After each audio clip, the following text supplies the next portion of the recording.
반갑습니까?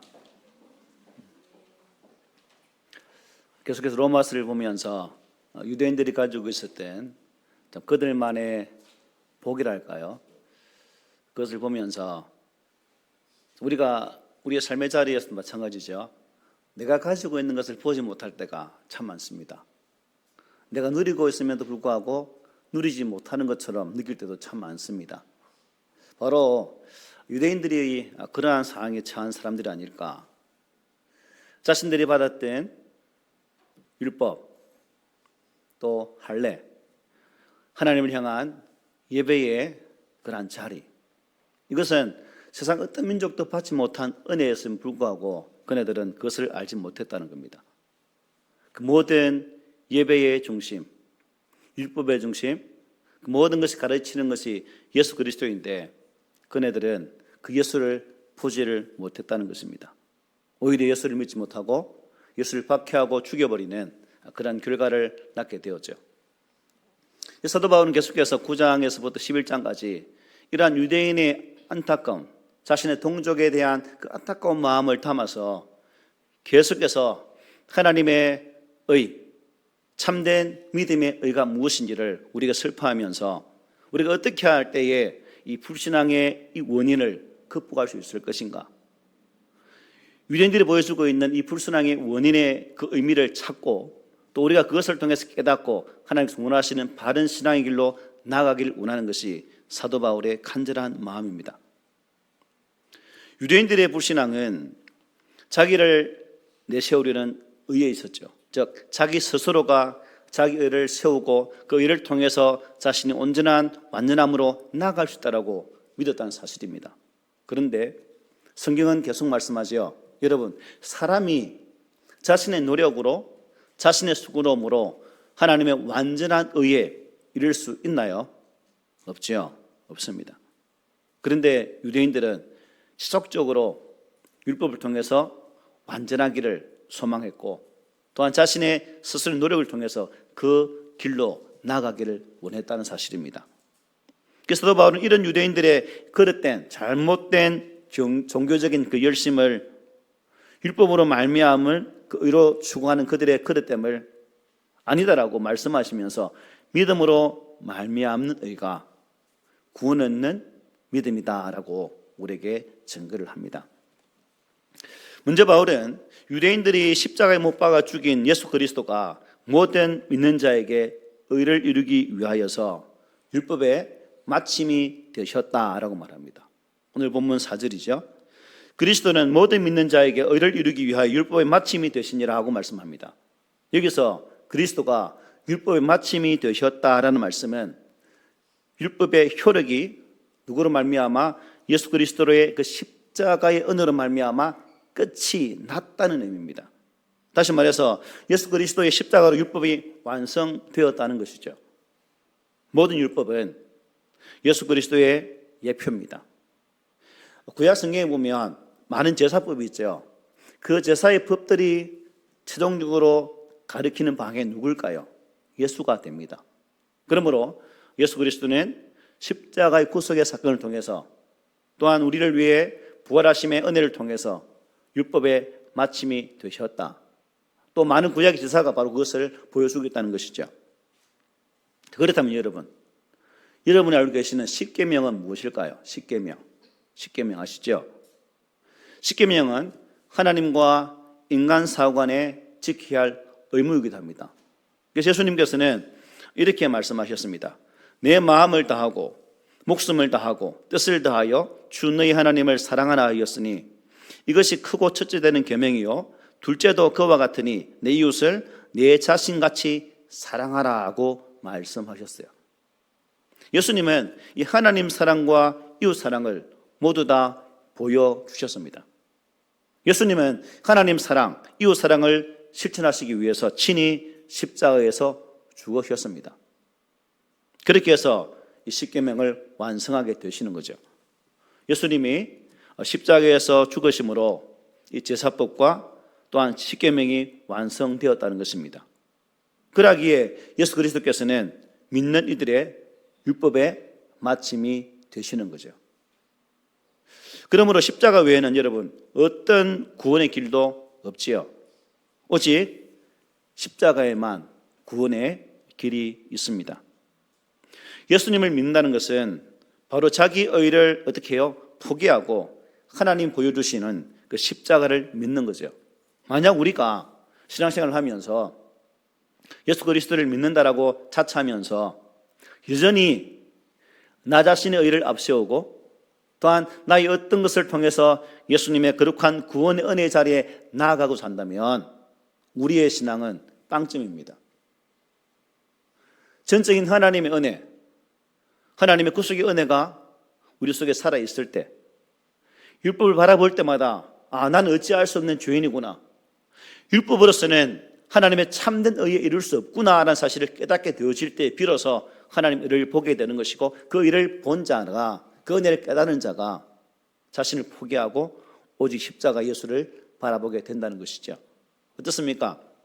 우리 꿈있는 교회 성도들은 우리의 삶 가운데에 율법을 완성하신 예수 그리스도, 율법의 마침이 되신 그 예수 그리스도를 온전히 믿고 신뢰하면서 그분이 아니면 나에게는 언제나 은혜가 임할 수 없다라고 믿으시며 신앙생활 하고 계신지요? 아니면 여전히 아직도 지성이면 감천이라고 어림도 없는 이 말을 가지고 주님을 믿노라고 고생하는 분 계십니까? 우리의 신앙이 지성이면 감천이 아니라 전적인 하나님의 은혜로 된다는 사실을 기억하면서 우리가 율법의 마침이 되신 그 예수 그리스도를 온전히 거하는 그런 우리들이 되었으면 좋겠습니다. 자, 그러면 예수가 율법의 마침이 되었다면 우리는 이런 질문이 가능하겠죠. 자, 인간이 지키지 못하는 그 율법, 그래서 예수님께서 대신 지켜주신다면 굳이 우리가 율법을 따라갈 이유가 있습니까? 라고 물을 수 있겠죠. 그리고 예수 그리스도가 율법 마침이라면 이제 율법은 더 이상 필요하지 않는 것 아닙니까? 라고 말할 수 있겠죠. 여러분 어떻습니까? 예수님께서 율법을 완성했기 때문에 이제 우리는 율법과 전혀 상관없는 삶을 살아도 된다라고 혹시 우리는 그렇게 생각하지 않습니까? 그리고 율법은 아무 가치가 없는 것이다라고 생각지 않습니까? 혹 내 안에 깃털만큼이라도 율법에 대한 온전치 못한 생각, 그런 것이 있다면 오늘 말씀을 통해서 우리의 그릇된 신앙의 길들을 교정하는 그런 은혜가 있으면 좋겠습니다. 율법은 구원을 위한 수단이 아니고 그리스도가 완성하셨다고 해서 우리에게 필요 없는 것도 아니라는 겁니다. 율법은 이미 은혜로 출애굽했던 이스라엘 백성들에게 하나님이 하나님 백성답게 살도록 주신 삶의 규범입니다. 그들의 법칙이라는 거죠. 적당한 규범 정도가 아니라 하나님의 뜻이 담긴 완전한 규범으로서 1.1에게 오차도 없다는 것입니다. 흠도 없다는 것입니다. 완전한 규범으로서의 그 율법이 있었기 때문에 그것이 있어야 삶의 표준이 생기는 것이고, 또한 내가 죽을 수밖에 없는 죄인이구나 하는 사실을 깨닫게 되는 거죠. 그러므로 저와 여러분들이 하나님의 거룩한 율법의 말씀을 볼 때마다 무엇을 생각해야 된다는 거예요? 나로서는 안 되구나. 우리의 어떤 수고, 어떤 노력이 아니라 하나님의 전적인 은혜가 있어야 내가 진정한 구원받은 백성이 될 수 있구나 라는 사실을 알게 된다는 거예요. 그러므로 우리 모든 성도들이 하나님은 이 말씀과 율법을 통해서 구원 얻는 백성들이 본질상 죄인이지만 영원히 죽어 마땅한 존재이지만 그분의 거룩한 은혜로 말미암아 구원받았음을 항상 깨닫는 그 신앙으로 살았으면 좋겠습니다. 그러므로 갈라디아를 보면 율법을 뭐라 말씀하고 있습니까? 초등교사라 말하죠. 즉 아이가 어느 정도 지식에 이르기까지 가르치는 가정교사의 역할을 한다는 거예요. 율법이 마찬가지입니다. 우리 신앙인들이 그 말씀을 통해서 하나님이 어떤 분이고 그 하나님이 우리에게 요구하시는 것이 무엇이며 또 우리는 그 요구 앞에 어떤 삶을 사는 것이 바른 신앙이냐를 가르치는 것이 율법이라는 거예요. 그러므로 우리 율법의 말씀을 통해서 누굴 바라본다고요? 예수를 바라보고 하나님 은혜가 아니면 나는 진정한 구원에 갈 수 없다는 사실을 온전히 깨닫는 그러한 신앙의 지식이 우리에게 필요하다는 것입니다. 유대인들은 스스로 율법에 대한 지식이 있다고 자랑했죠.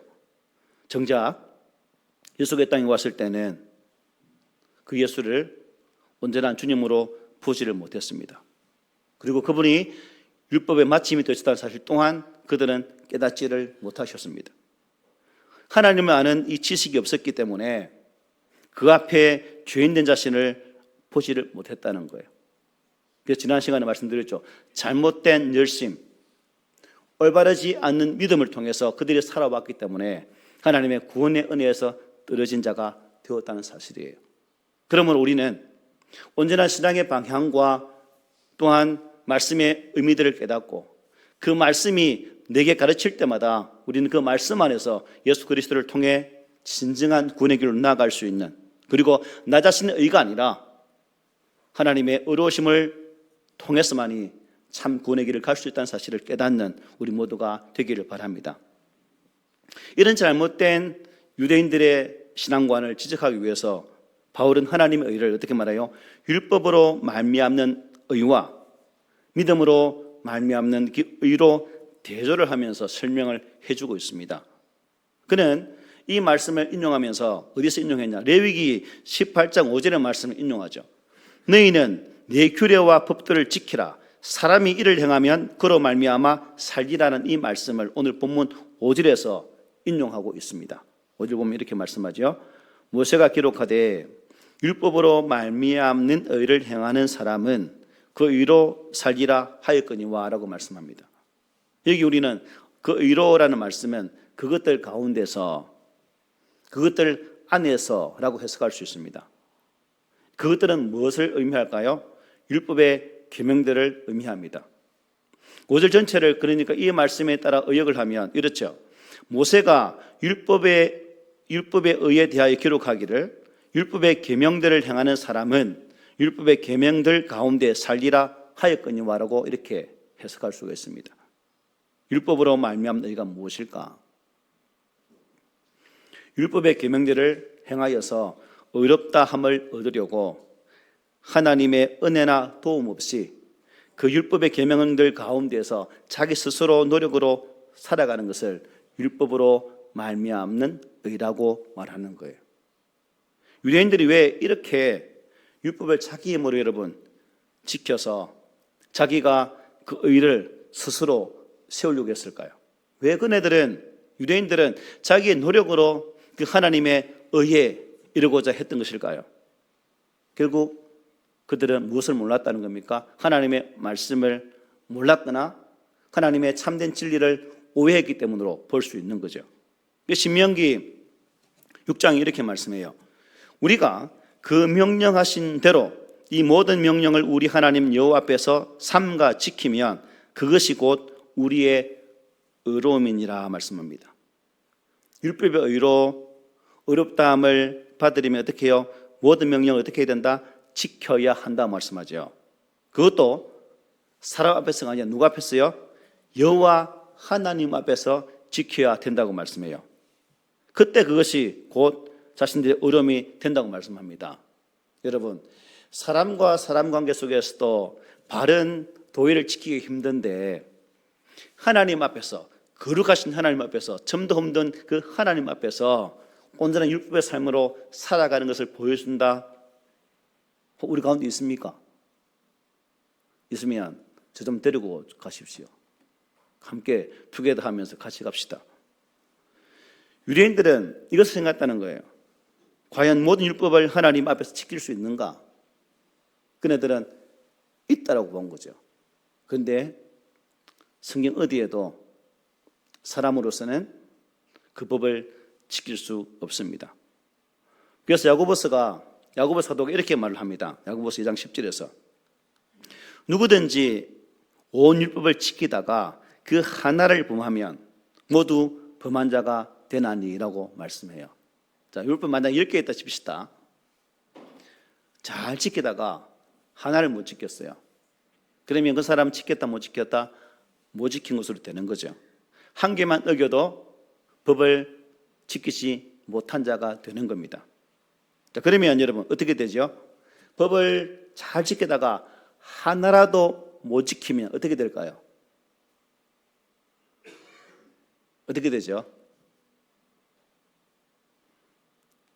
갈라디아서를 보면 저주 아래 있다고 말씀해요. 뭐 어디에? 저주.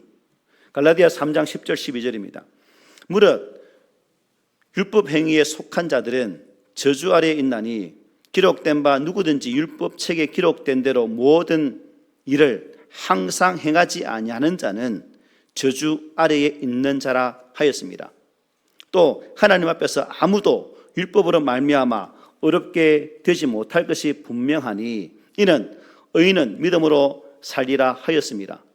율법은 믿음에서 난 것이 아니니 율법을 행하는 자는 그 가운데서 살리라 하였느니라고 말씀합니다. 지키지 못하면 뭘 받는다고요? 저주 아래에 있다고 말씀해요. 율법의 행위로 어렵다함을 얻으려면 율법 책에 기록된 대로 항상 행하되 모든 율법을 다 행해야 됩니다.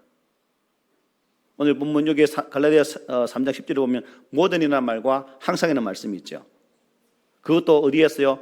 항상 하나님 앞에서 모든 것을 지켜 행해야 된다는 겁니다. 겉으로 드러난 행동만이 아니라 그 행동의 동기까지도, 즉 내 속마음까지도 하나님 앞에서 온전함으로 드려져야 된다라고 말씀하고 있는 거죠.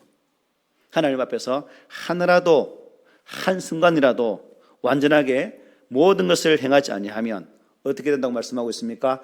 저주 아래 있다라고 말씀을 합니다.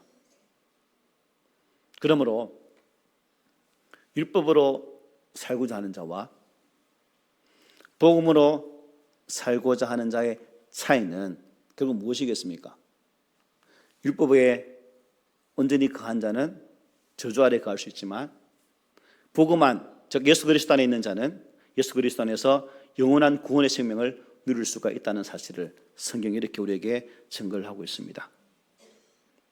율법으로 어렵다함을 받으려 하면 율법의 완전한 표준 앞에서 어렵다함을 받기는커녕 오히려 우리는 저주 가운데 있게 된다는 것이죠.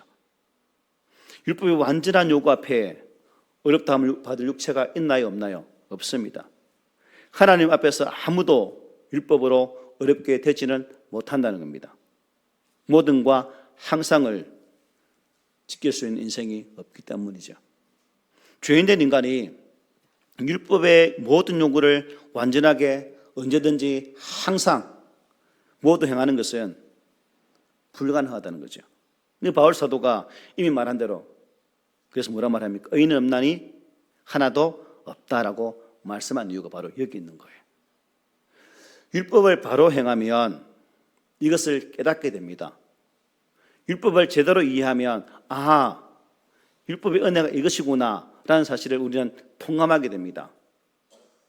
그러므로 저와 여러분들이 성경의 말씀을 대할 때마다 하나님의 말씀 묵상하고 또한 읽고 이 말씀을 가지고 우리의 삶에 적용할 때마다 하나님, 나를 앞세우지 마시고 나 안에 계시는 성령님이 앞서서 나의 길을 인도해달라는 그 모습으로 살아갈 때 우리는 진정한 하나님의 백성으로서 참된 복음 안에서 온전한 믿음의 의로 살아갈 수 있는 그러한 성도가 될 수 있다는 사실입니다.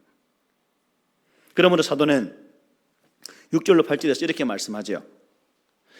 믿음으로 말미암는 의는 이같이 말하되 내 마음에 누가 하늘에 올라가겠느냐 하지 말라 하니 올라가겠느냐 함은 그리스도를 모셔 내리려는 것이요 혹은 누가 무지갱에 내려가겠느냐 하지 말라 하니 내려가겠느냐 함은 그리스도를 죽은 자 가운데서 모셔 올리려는 것이라. 그러면 무엇을 말하느냐? 말씀이 내게 가까워 내 입에 있으며 내 마음에 있다 하였으니 곧 우리가 전파하는 믿음의 말씀이라고 증거합니다. 자, 율법으로 말미암는 의의 결과를 알면 믿음으로 말미암은 의가 이렇게 말한다라고 합니다. 어떻게 해요? 누가 하늘에 올라가겠느냐 하지 말라. 누가 무지갱에 내려가겠느냐 하지 말라. 이렇게 말한다는 거죠. 자, 율법을 행하여서 스스로 어렵다함을 받으려면 위로는 어디까지요? 하늘까지 올라가야 되겠죠. 아래로는 끝없는 지옥의 구덩이까지 내려가야 됩니다. 혹시 인생 중에서 하늘에 올라가서 하나님을 모셔올 자 있습니까? 아니면 인생 중에서 저 무지개 지옥의 끄트머리 가서 죽으신 예수 그리스도를, 즉 3일 죽으셨는데 그분을 끌어올릴 분이 있습니까? 우리 인생은 없어요. 불가능한 거죠. 그러나 믿음으로 말미암은 의는 이 율법의 요구 앞에서 우리가 어떻게 이 일을 감당하겠느냐고 절망하고 탄식만 하지 않아요. 누가 올라가겠느냐? 그렇게 말하지 않습니다. 복음만 있는 사람은. 누가 무지개에 내려가겠느냐고 말하지 않습니다. 예수 그리스도 안에 있는 사람들은. 왜요? 예수께서 이미 하늘에서 내려오셔서 임마누엘로 우리와 함께 계시기 때문입니다. 왜 그렇습니까? 예수 그리스도가 죽은 자 가운데서 부활하셔서 3일 만에 부활하심으로 말미암아 우리 가운데 계시기 때문에 우리 인생은 올라갈 필요도 내려갈 필요도 없다는 거예요. 예수님께서 내려오셨고 예수님께 죽었다가 부활하심으로 말미암아 그 모든 것을 완전하게 이루어 주셨다는 겁니다. 여러분들은 나의 구원을 위해서 예수님께서 하늘 보좌 버리시고 낮고 천한 이 땅에 인간으로 오셔서 우리의 완전한 구속을 위해 십자가 죽으신 사실을 믿으십니까? 그리고 여러분들은 예수님께서 죽음의 권세를 이기시기 위해 3일 동안 음부의 자리에 계시다가 3일 만에 부활하심으로 사망 권세를 이기신 그 승리를 믿으십니까? 그렇다면 그 믿음이 있다면 저와 여러분들은 참 구원의 백성이라고 저는 감히 확신의 말씀을 드리고 싶습니다.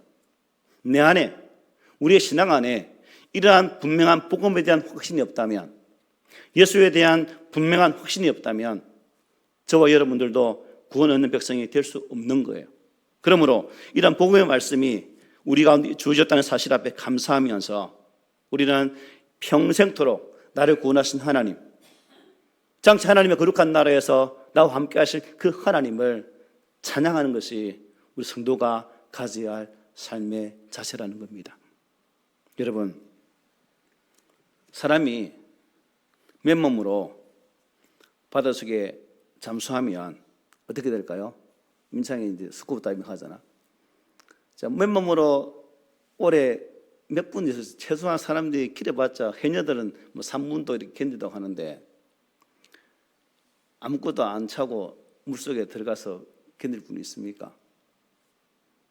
그리고 설령 뭐 산소통 메고 바닷속에 들어간다 한들 깊이 가면 갈수록 그 물의 수압 때문에 견딜 인생이 과연 몇 명이 될까요? 아무도 없죠. 마찬가지입니다.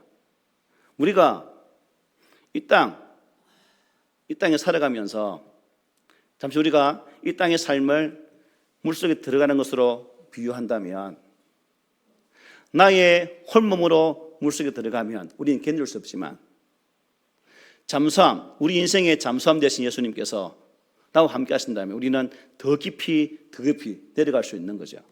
즉 우리가 예수 안에만 거한다면, 우리가 그 예수 한 분을 온전히 붙드는 그 신앙으로 산다면 이 땅의 어떠한 것으로부터 절대 보호받는 그러한 성도가 될 수 있다는 사실입니다.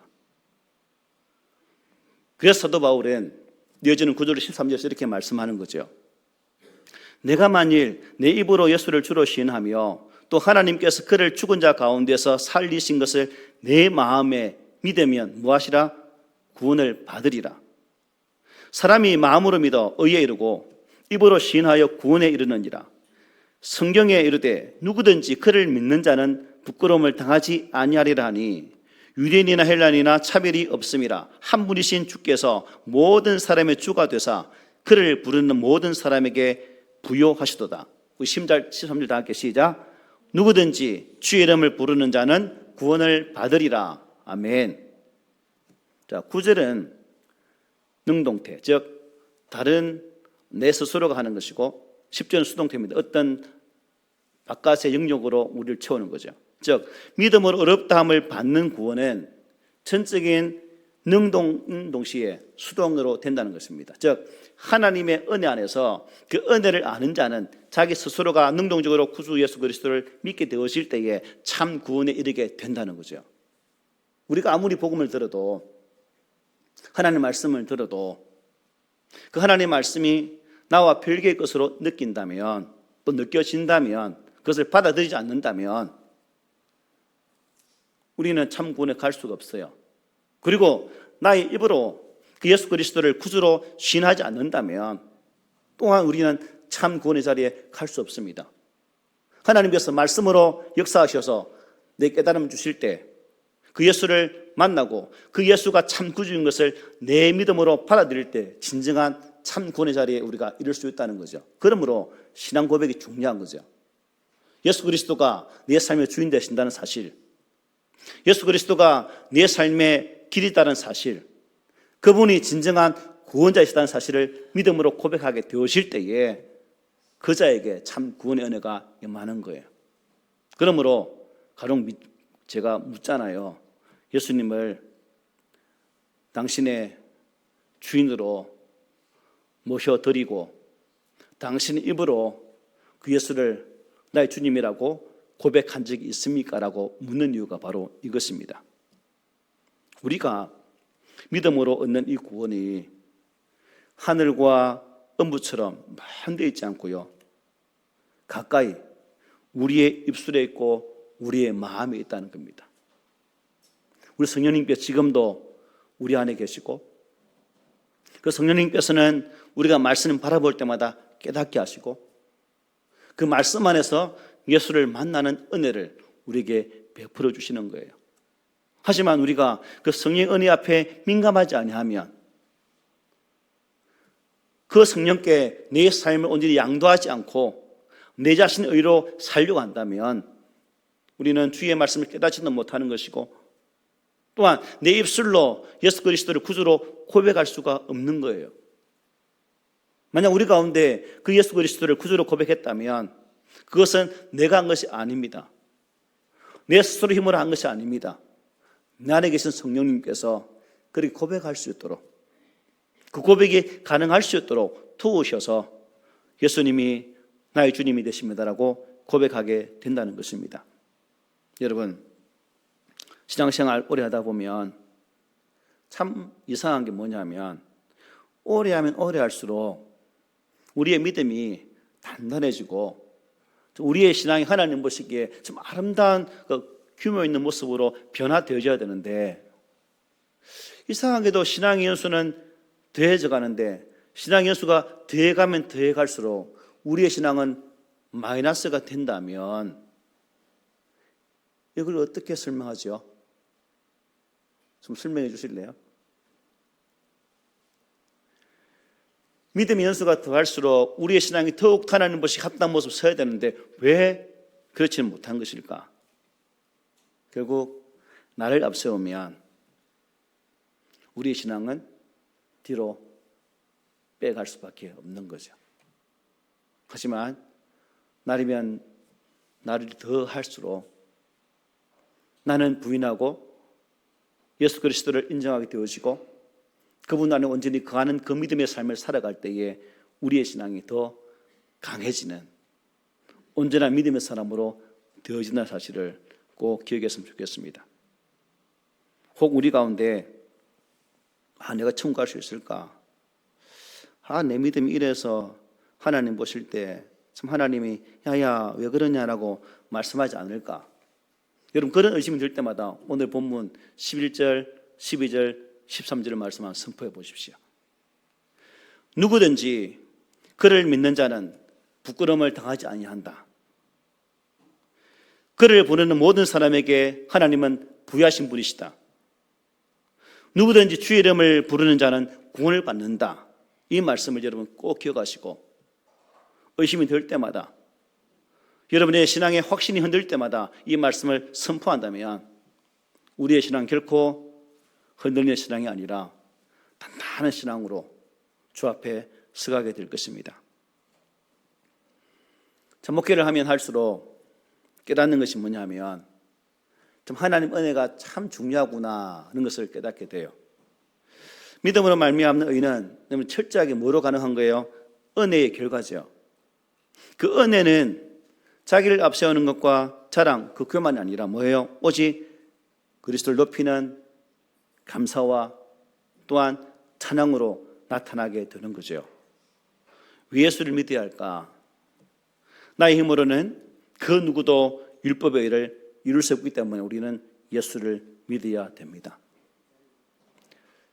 이런 말 있죠. 훈련이 사람 만든다. 옛날에는 저도 이게 참 좋아했어요. 교회 성도들을 팽팽히 돌려서 훈련시켜서 하나님께서 기뻐하는 사람 만들어야지. 그래서 우리 성장반 제자반 하잖아요. 하면서 큐티 했습니까? 성경 숙제 했습니까? 기도했습니까?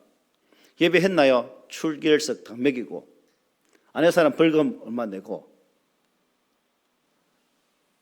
훈련이 의미 없다는 말이 아니라 훈련보다 더 중요한 게 뭐라는 거예요? 하나님 은혜다. 하나님의 은혜. 그리고 이 은혜를 아는 자가 이런 훈련을 통해서 자신을 만들어 가야 되는 거예요.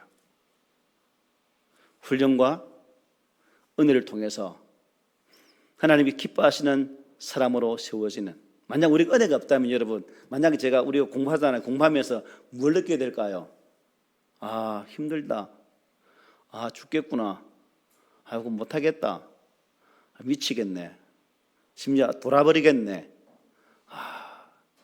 이런 말을 하겠죠. 그러나 우리가 은혜를 앞세우면 이 은혜가 있기 때문에 내가 이 훈련을 하는구나. 하나님은 나의 이 연약함에도 불구하고 나를 세우기 위해서 이러한 은혜의 길로 허락해 주시는구나 하는 사실을 보게 되는 거죠. 맞지요? 감사합니다. 그러므로 우리 꿈 있는 교회 성도들은 나의 모든 것을 아시는 그 주님, 나의 약함을 아시고 그 약함을 아시는 주님께서 지금도 은혜로 나와 함께하길 원하신다는 그 사실 앞에 감사하시길 바랍니다. 그리고 지금도 나를 온전히 어루만지기를 원하시는 그 성령님께 우리 자신들을 온전히 의탁하고 살아간다면 얼마나 좋을까요? 옆에 있는 사람 보십시오. 어떻게 보여요? 옆에 앉아있는 사람만 보면 뭘 느껴요? 네가 내 옆에 앉아있는 게 기적이네. 기적이에요, 기적. 안 그래요, 여러분? 내 앞에 장로님도 계시고 또 집사님 계신데 우리가 이렇게 만나고 있다는 사실 자체가 뭐라고요? 기적이에요, 기적. 기적을 느껴요? 내만 느끼는 건가? 생각해 보십시오. 내가 어떻게 예수 믿었어요? 내가 어떻게 예수를 알겠습니까? 예수를 믿게 하신 것이 은혜고 영원한 예수 밖에서 죽음의 길로 갈 수밖에 없는 나를 부르셔서 예수 믿는 자리로 오게 하신 하나님이 우리를 기적의 사람으로 만들어 주신 거죠. 그러므로 여러분, 하루하루 살아가면서 내 삶의 책임자 되시는 주님 안에서 나를 구원하신 은혜 앞에 감사하면서 하나님, 내 스스로 노력하고 내 스스로 수고해서 하나님의 거룩한 율법에 이르고자 하는 내가 아니라 하나님의 은혜가 아니면, 그 하나님의 사랑이 아니면 나는 어찌할 수 없는 그러한 연약한 자군요. 이런 나를 사랑해 주신 하나님 감사합니다. 나를 기적의 자리에 앉게 하신 하나님 감사합니다. 그러므로 하나님, 나를 이 자리에 있게 하신 하나님을 내 평생 사랑하며 자랑하며 감사하며 높이는 삶을 살겠습니다라고 고백하면 우리 안에 항상 기쁨이 충만하지 않을까요? 바라기는 우리 모든 성도들이, 우리 믿음의 공동체가 이런 아름다운 믿음으로 변화되셔서 하나님 앞에서 정말 하나님을 즐겁게 하고 그 하나님의 즐거움이 우리 삶의 자리에 은혜와 복이 되기를 오늘 말씀으로 부탁을 드립니다. 아멘.